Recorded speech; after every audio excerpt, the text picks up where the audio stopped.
Y a-t-il un pilote dans l'assiette ? Anne, bonjour. Bonjour Charlotte.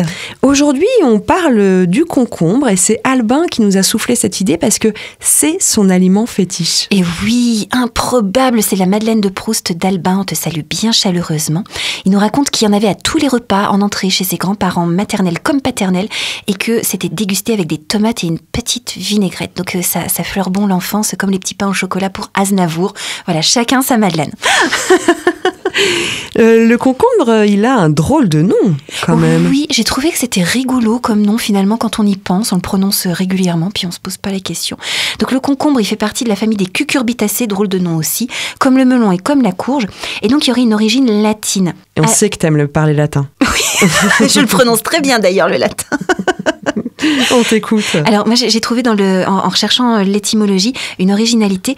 C'est du mot latin d'où découle le mot concombre que vient le mot corps pour désigner le corps humain. En fait. Rien que ça. Ouais.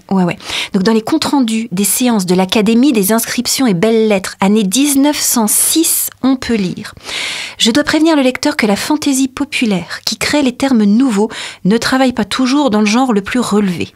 Il lui arrive de remplacer les anciens mots par des néologismes plus ou moins triviaux, plus ou moins rustiques.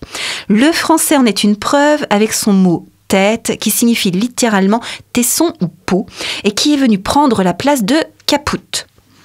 Après ce préambule, vous êtes mieux préparé à apprendre le sens primitif de corpus. C'est le corps considéré au point de vue du volume. Pour exprimer cette idée, le langage a été cherché dans le monde végétal, un terme de comparaison. Il a choisi pour désigner le corps humain, peut-être à l'origine avec un mélange d'humour, le légume le plus volumineux, celui que Virgile a chanté dans ses géorgiques. Attention, je vais prononcer latin. Tortusque per herbam, cresceret in ventrem cucumis. Ce qui veut dire... Alors là, je vais vous traduire la phrase complète de Virgile parce qu'elle est vraiment jolie. Je dirais également comment les endives se plaisent à boire l'eau des ruisseaux, comment l'âche s'épanouit sur les rives vertes, comment le tortueux concombre fait grossir son ventre au milieu de l'herbe. C'est bien écrit, hein. C'est très très beau. C'est pas étonnant qu'il soit connu, ce poète. Donc les mots cucumis ou cucurbita, deux noms où le redoublement des syllabes était une façon de marquer la nature plantureuse, qui ont donné le mot latin corpus pour désigner le corps humain en son sens primitif de courge ou de citrouille. Est-ce que c'est pas magique, ces étymologies ? C'est incroyable. En fait, on se rend compte que les aliments sont à l'origine de tellement de choses dans notre quotidien. Incroyable. Et puis voilà qu'il y a des croisements, en fait, parce que l'aliment, c'est vital. L'aliment, c'est d'une importance fondamentale. Genre, on mange pas, on meurt, pour être tout à fait clair. Donc, ouais, c'est intéressant de voir comme notre corps aussi est marqué par la nature et par les légumes notamment. Quels sont les super pouvoirs du concombre ? Alors, le concombre, il est pas très nutritif. Il est très peu calorique, il est assez pauvre en vitamines, en minéraux. Et j'ai retrouvé une jolie émission de France Culture de 2011 qui s'intitulait « Le concombre et quelques autres, périls et séduction » où Florent Kellier, un maître de conférence à l'unité François Rabelais de Tours, nous dit « Au XVIIe siècle, sous la cour de Louis XIV jusqu'au XIXe siècle, le concombre, c'était un signe de distinction sociale, justement du fait qu'il ne soit pas rassasiant. Alors que les paysans cherchent à se caler le ventre, la noblesse consomme des aliments par plaisir. Louis XIV, d'ailleurs, on nous dit aussi qu'il était friand de concombre, ce qui a contribué à augmenter sa popularité et qu'il le consommait cuit, on en reparlera, et farci. Intéressant, concombre cuit, je n'ai jamais goûté. Oui, et tu verras que ça peut être absolument délicieux. Le concombre est rafraîchissant. Les empereurs romains Auguste et Tibère le consommaient pour se rafraîchir et en diététique chinoise, on souligne qu'il est de nature fraîche. On va dire qu'il va contribuer à clarifier la chaleur quand on a un excès de chaleur dans le corps. Il apaise la soif. Il va favoriser la diurèse, ça fait faire pipi. Il va traiter les œdèmes, ça fait partir l'eau et les troubles urinaires. Il va être conseillé dans les cas obésité, mais cuit, accompagné d'aliments échauffants. Pourquoi ? Parce qu'il est de nature froide, donc il fait retenir l'eau aussi, potentiellement, chez les personnes qui ont pas assez de chaleur interne. Donc si on est frileux, etc., le concombre, c'est pas pour nous, à moins de le cuire, à moins de le consommer dans des plats équilibrés qui vont ramener du yang et de la chaleur. Le concombre, c'est pas très digeste. On a souvent ce retour. Exactement, il a cette réputation. Alors, il y a des personnes qui le digèrent comme une fleur. Et puis, il y en a d'autres, justement, du fait de sa nature fraîche, quand on n'a pas un gros feu digestif, ça peut créer des indigestions. Alors, il y a plusieurs choses qu'on peut expérimenter. On peut l'éplucher, parce que la peau peut être particulièrement indigeste, effectivement, chez les personnes sensibles. On peut ôter les graines.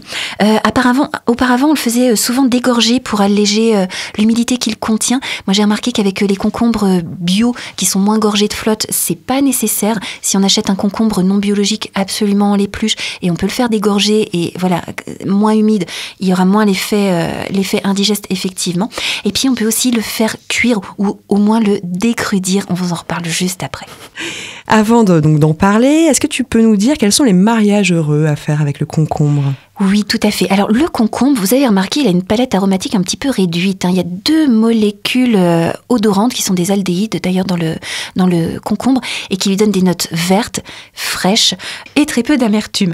Le concombre, il a été sélectionné aux Pays-Bas au milieu du XXe siècle, justement pour choisir les variétés qui apportent le moins d'amertume. On a des variétés qui sont plus amères, comme le concombre de Chine, et l'amertume, elle est due à des molécules qu'on appelle les cucurbitacines.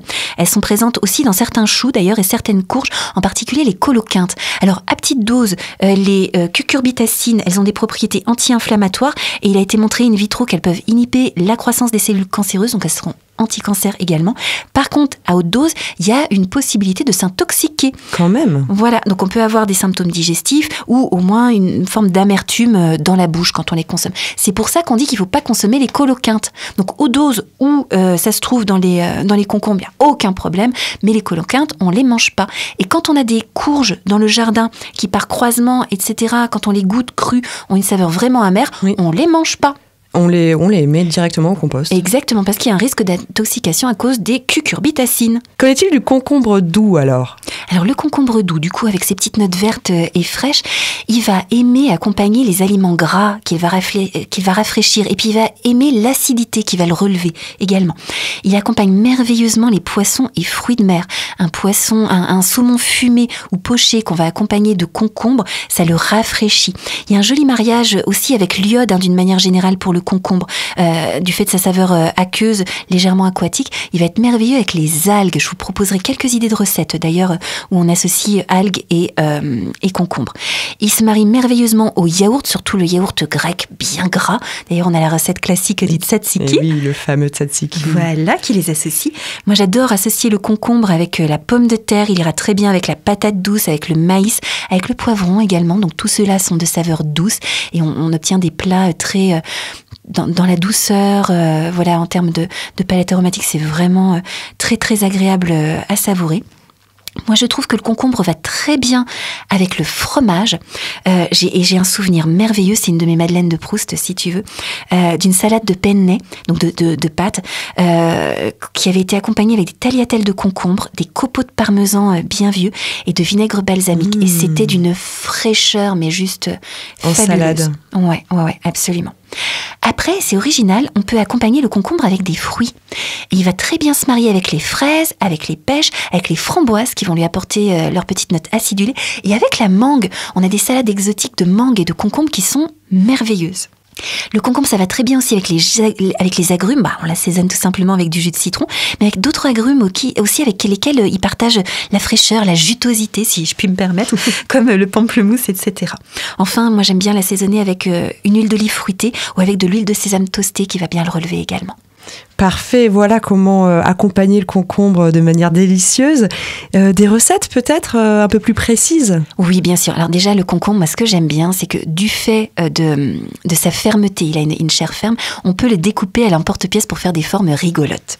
Et donc, on peut faire des mini-clubs sandwich très printanier, où on va découper à l'emporte-pièce, par exemple en forme de fleurs, des rondelles de concombre, des rondelles de betterave cuite, des tranches de pain de mie, et on va faire des mini-clubs sandwich en forme de petites fleurs tout mignons. C'est adorable à faire avec les enfants. On va tartiner un peu de fromage frais, on va mettre une schtoumpf de petites graines germées par-dessus. C'est chou comme tout. Voilà. Donc toujours en jouant à découper à l'emporte-pièce. J'ai créé une recette autour de la tome de Savoie où je vais faire avec des toasts de pain noir, le pumpernickel à base de grains de seigle entier, découpés à l'emporte-pièce, des sortes de petites tartines où la tome de Savoie, pareil, va être découpée à l'emporte-pièce en forme d'étoile, admettons, voilà.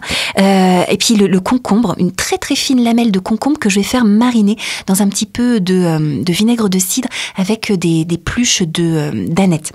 Et c'est excellent, le mariage est vraiment super. On a la tome de Savoie dont la saveur est vraiment riche, le seigle qui se marie très bien avec le concombre, avec ses notes épicées, un léger, très léger acidulé. Le concombre apporte sa fraîcheur, c'est vraiment superbe comme accord. Une création à part entière, là. Hein. Voilà, tout à fait. C'est une création que j'avais faite pour l'AFTALP, l'association des fromages traditionnels des Alpes savoyardes, pour mettre en valeur la tome des Savoies. Et c'est une recette qui a toujours beaucoup de succès en animation cuisine. Alors, on peut faire tout mignon, découpé à l'emporte-pièce, on peut se faire une tartine petit-déj, et c'est vraiment hyper nutritif et savoureux. Hein. Ça va vous tenir au corps, cette affaire. Une autre recette que j'aime beaucoup, je disais le concombre, ça va très bien avec les pâtes, hein, tout simplement. Vous retrouverez sur mon blog une salade avec des petites pâtes, les petites pâtes en forme d'étoile qui sont tout mignonnes pour les enfants, qu'on peut manger avec un petit bouillon.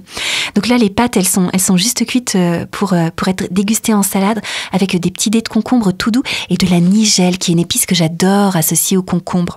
Que je connais pas du tout. Alors la nigelle, ça ressemble à des graines de sésame noir. Donc ces petites graines un petit peu polygonales, un petit peu poudrées, d'un noir profond.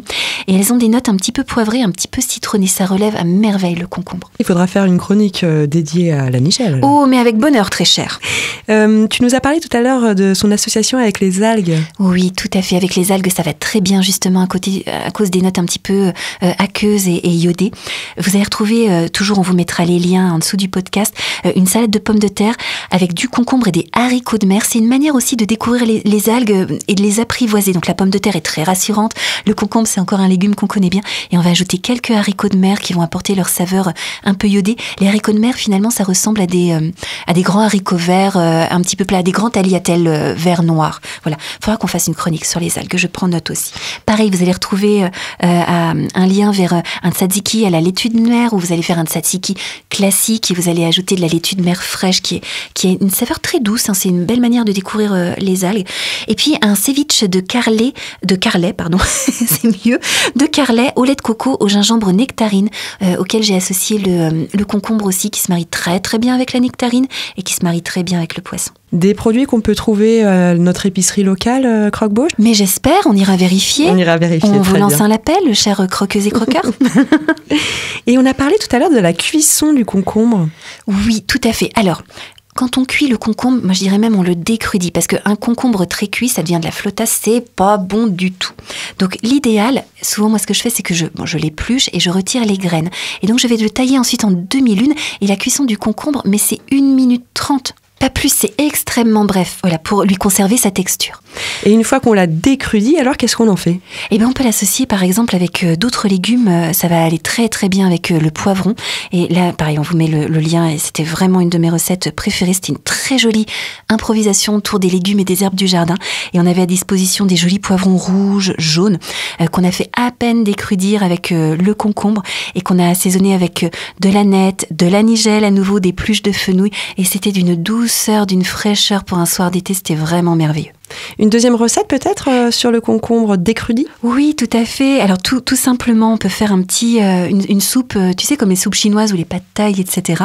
Là, j'en avais fait une avec un bouillon de volaille et de la sauge ananas que j'ai eu le bonheur de trouver au jardin de Flora et que je mets dans mon potager, où on va associer donc de l'émincé de volaille avec des lamelles de poivron, des nouilles de riz qu'on peut remplacer par des nouilles soba, des nouilles au sarrasin d'ailleurs, qui seront excellentes également avec le concombre. Et on va couper notre concombre en petites étoiles, en petites fleurs, etc. On va associer juste des crudis aux autres ingrédients du bouillon, et c'est super frais, toujours pour les soirs d'été et de printemps. Il commence à faire chaud. Merci beaucoup Anne pour toutes ces idées, toute cette créativité. Oh, avec joie. Et puis surtout, voilà, c'est que vous vous régaliez avec tout ça. Merci, et puis on se retrouve la semaine prochaine pour une nouvelle chronique. Avec bonheur, toute belle journée.